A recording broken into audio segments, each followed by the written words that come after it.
அனைவருக்கும் வணக்கம். தமிழ் புத்தாண்டு எப்படி அமைய போகிறது? தமிழ் புத்தாண்டில் மறைந்திருந்த அதிர்ஷ்டம் வெளிவரும் நல்ல நேரம் என்று சொல்லக்கூடிய வகையில் எந்தெந்த ராசிக்கு அமைய போகிறது, உங்கள் ராசிக்கு என்ன மாற்றமானது அதிரடியாக கிடைக்க போகிறது என்று பார்க்கும்போது, தமிழ் புத்தாண்டில் கிரகநிலைகளின் அமைப்பில் ஏற்படும் மாறுதல் மிக சிறப்பான வாய்ப்புகளை ஏற்படுத்தி கொடுக்கிறது. அதிலும் குறிப்பாக இந்த வேளையில் எதிர்பார்ப்பதை விட மறைந்திருந்த அதிர்ஷ்டம் வெளிவரும் நேரம் என்று சொல்லக்கூடிய வகையில் சிறப்பான வாய்ப்புகளை எந்தெந்த ராசிக்காரர்கள் பெறப்போகிறார்கள். அதற்கு முன் இந்த தமிழ் புத்தாண்டில் கிரகநிலைகளின் அமைப்பில் ஏற்படும் மாறுதல் என்பது என்னென்ன விஷயங்களை ஏற்படுத்தி கொடுக்க போகிறது, ஒவ்வொரு கிரகநிலைகளின் அமைப்பும் எப்படி இருக்கிறது என்று பார்க்கும்போது, முழு சுப கிரகமான குரு பகவான் மிக வலுவாக இந்த தமிழ் புத்தாண்டின் துவக்கத்தில் மிக வலுவாக மிதுன ராசியில் வலம் வருகிறார். அதற்கு பிறகு குறிப்பாக வைகாசி 12ஆம் தேதிக்கு பிறகு கடகராசியில் உச்சபலம் பெறுகிறாருங்க. குரு உச்சபலம் பெறும் ஆண்டு என்பது அனைவருக்கும் சிறப்பான பலன்களை அள்ளி கொடுக்கக்கூடிய வகையில் அற்புதமான வாய்ப்புகளை ஏற்படுத்தி கொடுக்கிறது. குறிப்பாக பகவான் ஐப்பசி 3ஆம் தேதி முதல் சிம்ம ராசிக்குள் நுழைகிறார். பிறகு மீண்டும் மாசி 1ஆம் தேதி முதல் கடகராசியில் விளம்பர போகிறார். பெரும்பாலும் பக்ர இயக்கம், அதிசார இயக்கம் குருவை பாதிக்காது. எனவே குரு பகவான் உச்சபலம் பெற்று வலம் வரக்கூடிய இந்த ஆண்டில்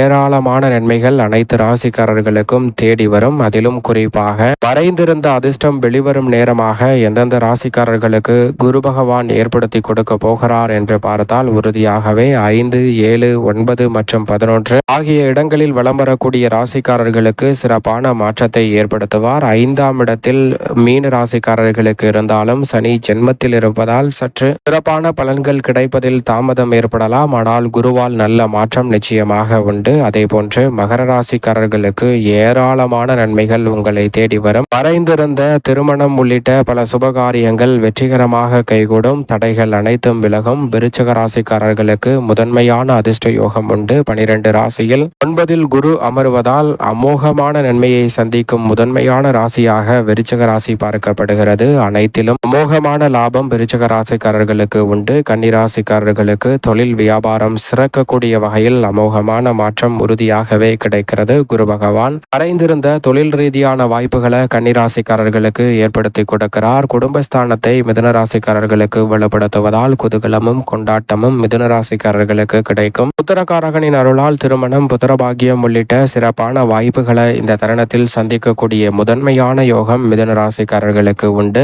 இந்த 5 ராசிக்காரர்கள் சிறப்பான யோகங்களை உறுதியாகவே குரு பகவானின் அமைப்பால் மறைந்திருந்த அதிர்ஷ்டம் வெளிவரும் நேரமாக சந்திக்கக்கூடிய சந்தர்ப்பம் நிச்சயமாக கிடைக்க போகிறது. அதோடு மட்டுமல்லாது சனி பகவானை பொறுத்த வரைக்கும் மிக வலுவாக மீன ராசியில் குருவின் ஆட்சி வீட்டில் வலம் வருகிறாருங்க. சனி பகவான் 3, 6, 11 ஆகிய இடங்களில் வலம் வரக்கூடிய ராசிக்காரர்களுக்கு அமோகமான நன்மையை அள்ளி கொடுப்பார். அந்த வகையில் பார்க்கும்போது மிகவும் வலுவாக குரு பகவான் மகர ராசிக்காரர்களுக்கு அமோகமான நன்மையை அள்ளி கொடுப்பதோடு காரிய வெற்றி, நிரந்தர வேலை வாய்ப்பு, நிரந்தர தொழில் ரீதியான சந்தர்ப்பம் போன்றவற்றை ஏற்படுத்தி கொடுக்கிறார். அதைவிட துலாம் ராசிக்காரர்களுக்கு திடீர் அதிர்ஷ்ட யோக வாய்ப்புகளை ஏற்படுத்தி கொடுப்பதோடு மறைந்திருந்த அதிர்ஷ்டம் வெளிவரும் என்று சொல்லக்கூடிய வகையில் நிரந்தர வேலை வாய்ப்பு போன்றவை கிடைக்கும். மற்றொரு சுக்கிரனின் ஆட்சி வீடாக இருக்கக்கூடிய ரிஷபராசிக்கு லாபஸ்தானத்தில் சனி வலம் வருவதால் ரெட்டிப்பு நன்மையை பெறக்கூடிய ஆண்டாக அமைய போகிறது. இந்த 3 ராசிக்காரர்களுக்கு சனியின் அமைப்பால் யோகமான நன்மை நிறைந்த வாய்ப்புகளும் வெற்றி மீது வெற்றி வரும் நேரம் என்று சொல்லக்கூடிய வகையில் சிறப்பான வளர்ச்சியை சனி அள்ளி கொடுக்க போகிறாருங்க.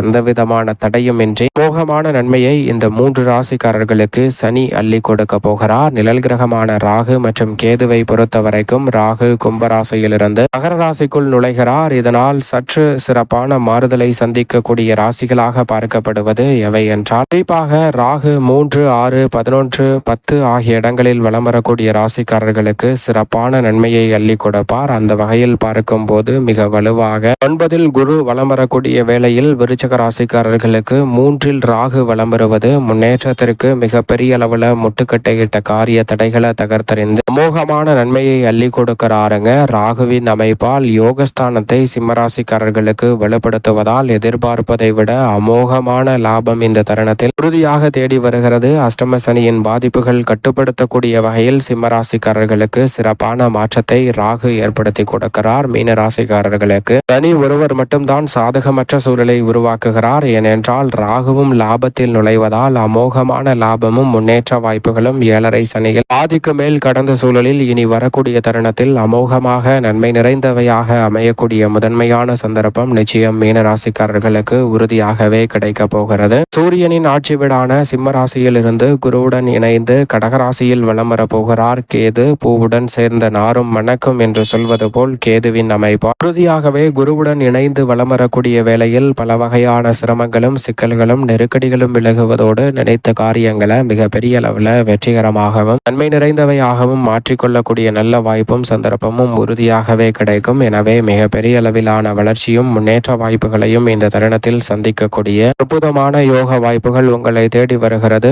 மோட்சக்காரகரான கேது பொதுவாகவே அனைத்து ராசிக்காரர்களுக்கும் இந்த தருணத்தில் சிறப்பான மாற்றத்தை ஏற்படுத்தி கொடுக்கிறார். அஷ்டமத்தில் இருக்கும் ராசியை தவிர மற்றவர்களுக்கு மன வலிமை அதிகரிக்கக்கூடிய வகையிலும் எதிர்காலத்தை பற்றிய அச்சம் குழப்பம் நீங்கக்கூடிய வகையிலும் சிறப்பான மாற்றத்தை ஏற்படுத்தி கொடுக்க போகிறார். குருவுடன் இந்த வேளையில் கேது இணைவதால் இதுவரை தனித்து வலம் வந்த குருவால் கிடைக்காத பல நன்மையும் இந்த தருணத்தில் பெரும்பாலும் அனைத்து ராசிக்காரர்களுக்குமே தேடி வரப்போகிறது. தசாபுத்திகள் வலுவாக இருப்பின் குருவின் அமைப்பு எந்த இடத்தில் இருந்தாலும் உச்சம் பெற்றிருக்கக்கூடிய இந்த வேளையில் தசாபுத்தி வலுவாக இருந்தால் மிக பெரிய அளவில் சொத்துக்களை வாங்கக்கூடிய முதன்மையான யோகம் 12 ராசிக்குமே மிக சிறப்பாக இருக்கிறது. சுக்கிர திசையோ சுக்கிர புக்தியோ நடைபெற்றால் அமோகமான லாபத்தை சந்திக்கும் முதன்மையான யோகமும் கிடைக்கிறது. செவ்வாய் பல இடங்களில் மாறி வலம் வரப்போகிறார். மீனம், மேசம், ரிஷபம், மிதுனம், கடகம் என பல இடங்களில் இந்த வருடத்தில் வலம் வந்தாலும் சிறப்பான வெற்றி வாய்ப்புகளை பெரும்பாலும் செவ்வாய் அள்ளி கொடுக்கிறார். ஆற்றல் வீரத்தை கொடுப்பதால் இந்த வருடத்தில் பல சிரமங்களை முற்றிலுமாக விலக்கி முன்னேற்றம் நிறைந்த தருணமாக மாற்றிக்கொள்ளக்கூடிய முதன்மையான சந்தர்ப்பம் உண்டு. சுக்கிரன், சூரியன், புதன், சந்திரன் என 4 கிரகநிலைகளும் 12 இடங்களிலும் மாறி மாறி வலம் வந்தாலும் அமோகமான வளர்ச்சியும் முன்னேற்றமும் இந்த தருணத்தில் உண்டு. அஷ்டமத்திலும் ஜென்மத்திலும் வலம் வரக்கூடிய வேளையில் மற்ற கவனத்துடன் இருங்க. மற்ற தருணங்களில் இந்த 12